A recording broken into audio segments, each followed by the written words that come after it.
Hello everyone! I'm so excited that you all have chosen to learn about project-based learning with me by creating your very own project to use in your classroom.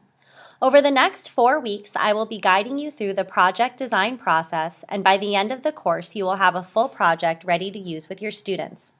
It doesn't matter if your audience is elementary, middle, high school, or adult learners, the essential elements of a well-designed project are all the same, and I will be digitally coaching you through each step of the way.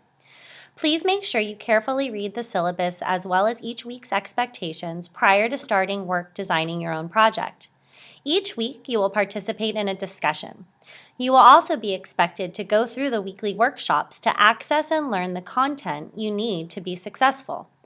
The weekly workshops are self-paced learning modules that are designed to guide you through the essential content to help answer additional need-to-knows about PBL and guide the design and creation of your project plan. The knowledge and skills gained are expected to be incorporated into each discussion board post, benchmark, and the final product. For week 1, you will be participating in a collaborative mini project simulation to experience how a project should be introduced to learners, as well as experience an example of how to use Google Apps for Ed as a tool for digital collaboration. At the start of week 1, and in addition to your biographical introduction discussion board post, you will read and watch the entry events and documents, as well as the project guidelines, and create a list of knows and need-to-knows that you have about PBL. You will need to visit the week 1 mini presentation team formation discussion board to create your own teams. I suggest doing this ASAP. Please follow the guidelines and example for creating teams.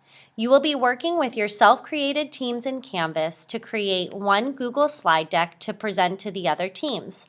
Someone from your team will make a copy of the slide deck template, share it with the rest of the team, as well as myself at my Gmail address. Use the discussion board to figure out who will do this and any other details. Each of you will pick one of your classmates' need-to-knows about project-based learning and work to answer it as best you can by doing independent research. You will submit this slide deck to Canvas as a website URL to the assignment, as well as post it to the discussion board and add it to the organization doc for all to see and learn from.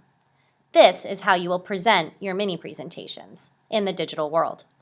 Since this is collaborative, at the end of the mini project simulation, you will assess your peers. See the collaboration rubric attached to the peer review assignment in Canvas for details. The best way to get an immediate response from me is to text me. See the syllabus for my phone number. A text message is the best way to get an immediate response. Otherwise, we will be communicating via the discussion boards and via Google Doc comments and email. I'm excited to learn with you, and I'm excited to see what teams create for our very first benchmark together. Also, the best way to navigate the course material is to just go in order. Canvas takes a little bit of getting used to, but click around and I'm sure you'll figure it out in no time. You may also need to do some independent research on how best to navigate your Google Drive and use Google Docs and Slides if you don't have much experience with those tools. However, once you go through each of the areas on each modules, you'll be able to see and complete all of the tasks in the necessary order. I have purposefully hidden the rest of the week's content until we're done with week 1 so as not to overwhelm you. Don't worry, we'll get to designing your own project in week 2. At any rate, have fun and enjoy your week.